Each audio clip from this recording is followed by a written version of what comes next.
Ever cruised through the heartland of America, maybe in the Midwest, and stumbled upon those wacky, one-of-a-kind homes that make you just wonder what the architect was thinking? Those retro relics from the past are like a time capsule of questionable taste, inducing equal parts nostalgia and giggles. From the kitschy to the quaint, shotgun houses to Tudor Revival style houses, these abodes will have you reminiscing about the good old days. So let's get comfy as we look at 10 classic home styles that are now a thing of the past. Queen Anne style from 1880 to 1910. Houses built in the Queen Anne style go as far back as the 1800s. Asymmetrical facades, large porches, and decorative woodwork were expected from American Queen Anne homes. From its original in medieval England to its heyday in late 19th century America, these buildings fascinated homeowners with their florid, whimsical turrets and towers. The Queen Anne style was influenced by various architectural traditions, including medieval revival, shingle style, and the broader cultural and architectural trends of the Victorian era. As the style evolved, it branched into various sub-styles, such as free classic Queen Anne and patterned brick Queen Anne. But you can hardly find these kinds of houses anywhere around the world, except perhaps in places like Eureka, California, and the beautiful Morse Libby House in Portland, Maine. For better or worse, the Queen Anne style has impacted American architecture, influencing later styles such as the Craftsman and Bungalow movements. Continuing this thread is another house style that can be traced back to the 1800s, octagon houses.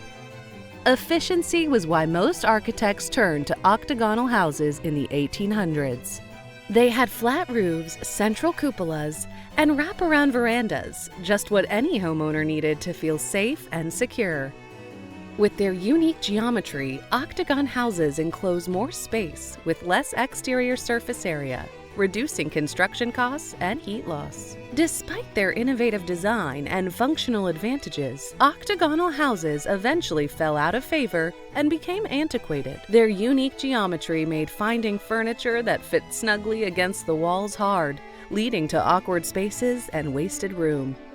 Other factors include the complex roof lines, multiple angles, and unique features that make maintenance and repairs more complicated and expensive. Like octagonal houses, American four-square houses were concerned with efficiency and practicality. American four-square from 1890s to 1930s. By the 1890s, nearly every American was getting tired of ornate Victorian homes and their elaborate designs and frames. They were ready for a change. So American four-squares were meant to emphasize simplicity and practicality. These boxy 2.5-story homes often featured large front porches, hipped roofs, and built-in cabinetry. It was time for something simpler, more practical, and more American. American four-squares were the antithesis of their ornate Victorian predecessors. Gone were the intricate woodwork, the turrets, and the grandiose facades. Instead, American four-squares emphasized simplicity, clean lines, and of course, a focus on functionality. They were perfect for relaxing, socializing, and enjoying the fresh air. They also had porches that were a staple of the style. And of course, those hipped roofs provided additional living space and helped to create a sense of coziness and warmth. Like American four-square houses, Craftsman-style houses utilized built-in cabinetry, adding comfort to luxury. Craftsman style, 1900s to 1930s. The 20th century was a time of innovation and growth. Wireless telegraphy, airplanes, nuclear weapons. These changes around the world of science also extended to architecture. The Craftsman style was influenced by the arts and crafts philosophy, with its emphasis on handcrafted design, natural materials, and cozy charm. This style would define the essence of California living. Craftsman homes often featured low-pitched roofs, which created a sense of warmth and coziness. Exposed beams and rafters added a touch of rustic charm, highlighting the handcrafted nature of the home. Built-in furniture, such as window seats and cabinetry, added to the sense of warmth and invitingness. But of course, nobody builds these kinds of houses anymore. They are nowhere to be found, alongside another kind of house you could find almost everywhere in America in the 1800s and 1920s. Shotgun houses. These were narrow rectangular homes that originated in New Orleans and spread throughout the southern states. They were designed for efficiency, with rooms arranged in a straight line to facilitate airflow and natural light. Shotgun houses are typically only 12 to 20 feet wide, with a long rectangular shape that maximizes space. Their signature features were the best: a classic straight-line arrangement of rooms, a charming front porch perfect for sipping sweet tea and enjoying the breeze. Everything pointed to their simplicity, minimal ornamentation, and a focus on function over form. It's no wonder that despite being out of fashion, shotgun houses continue to captivate architects, preservationists, and anyone who's ever fallen in love with the magic of the American South. Well, architects remain enraptured by the magic of medieval English homes visible in Tudor Revival houses. Tudor Revival, from 1900s to 1940s. Magic is the word for describing medieval English homes. In the early 20th century, a nostalgic fascination with these houses swept across the United States, giving rise to the picturesque Tudor Revival architectural style. Characterized by steeply pitched roofs, decorative half-timbering, and towering brick chimneys, Tudor Revival homes became the epitome of old-world charm and sophistication, coveted by America's wealthy elite eager to romanticize the past. The roofs had steep pitches, often adorned with overlapping gables. The exposed wooden beams, typically in a decorative pattern,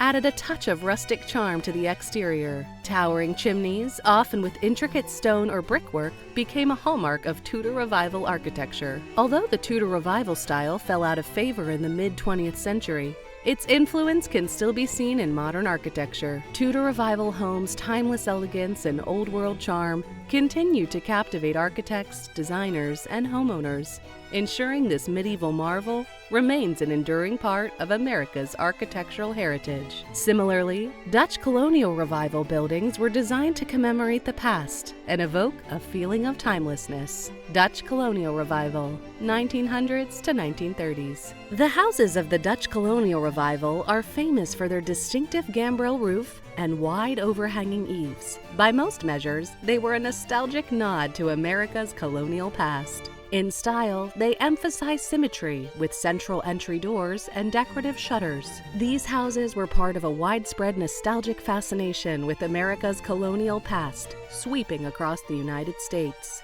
Dutch Colonial Revival homes drew inspiration from the original Dutch colonial homes built by early settlers in New York, New Jersey, and Pennsylvania. These houses had gambrel roofs with two slopes and flared eaves that became a Dutch Colonial Revival architectural hallmark. The wide eaves provided shade and protection from the elements while adding to the home's charm and character. The Dutch Colonial Revival homes were designed to evoke a sense of classic American style and tradition. The homes featured wood sidings made of clapboard or shingle that added warmth and texture to the exterior. And of course, the decorative trim featuring cornice moldings and window surrounds. The central entry doors, often with a decorative surround, welcomed visitors and provided a sense of symmetry and balance. However, elegance, stateliness, taste, and fashion are not the only factors behind the housing choice. Other factors would come into play in extenuating circumstances. This brings us to another house style we could hardly find anywhere else today, but was widely popular in the 1940s and 1950s. Lustron homes. Lustron homes were prefabricated all-steel homes designed to address the post-war housing shortage. Indeed, they were a very prudent response to economic and social necessity. As such, these homes often featured enameled steel panels, metal walls, and innovative storage solutions. But how did they really become so popular? In the aftermath of World War II, the United States faced a severe housing shortage.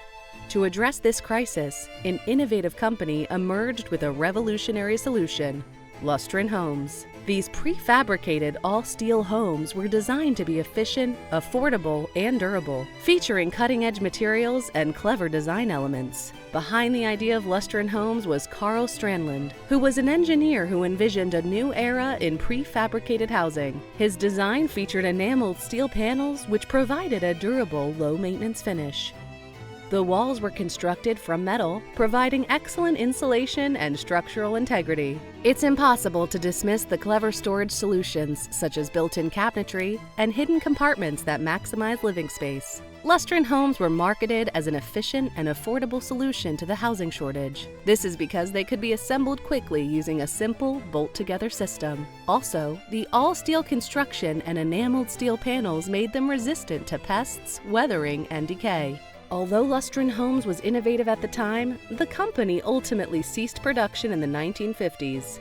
Today, Lustron Homes, like Atomic Ranch Homes, is a rare and fascinating relic of post-war America, offering a glimpse into the country's early experiments with prefabricated housing and the onslaught of modernity.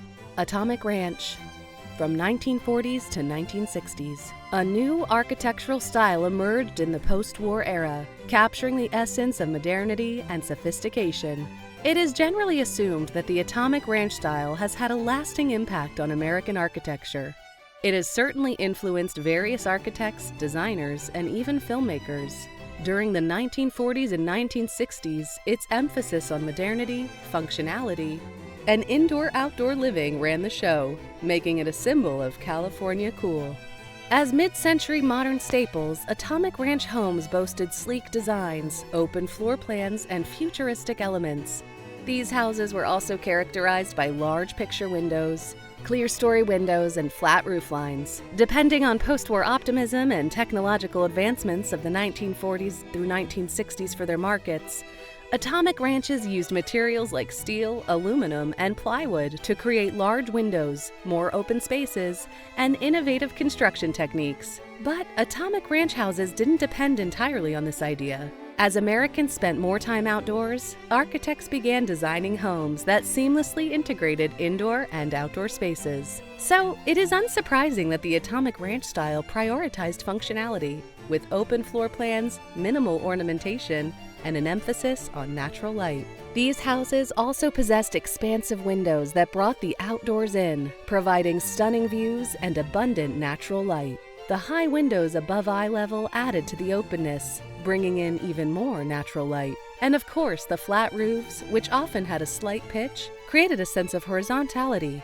emphasizing the connection to the surrounding landscape. However, the long tradition of appealing to beauty and appealing outlook did not last for very long in the history of architecture. The coming of the brutalist homes changed the game forever. Brutalist homes. They were very postmodernist.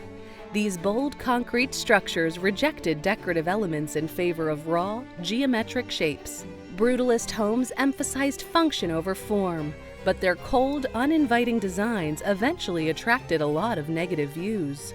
Before then, things were very good in the post-war era, when a radical architectural movement emerged. Raw, concrete, geometric shapes and a rebellious spirit redefined the concept of modern living. Brutalist architecture deliberately reacted against the ornate, decorative styles that dominated the pre-war era. These homes rejected unnecessary ornamentation, fancy trim, and superfluous detail. For the architects, housing was all about sharp angles, rugged textures, and an unapologetic emphasis on functionality. Raw, unfinished concrete was the primary building material, often left exposed to emphasize the structure's honesty. Additionally, the homes featured bold geometric shapes, emphasizing rectangular forms and clean lines. Every element served a purpose, with no room for unnecessary embellishments. Of course, they were initially celebrated for their innovative avant-garde spirit, but this would not last. They were soon criticized for their cold, uninviting aesthetic. The imposing, monumental quality of brutalist homes made them feel overwhelming and disconnected from the human experience. Do they remain a fascinating chapter in the history of modern architecture? Surely.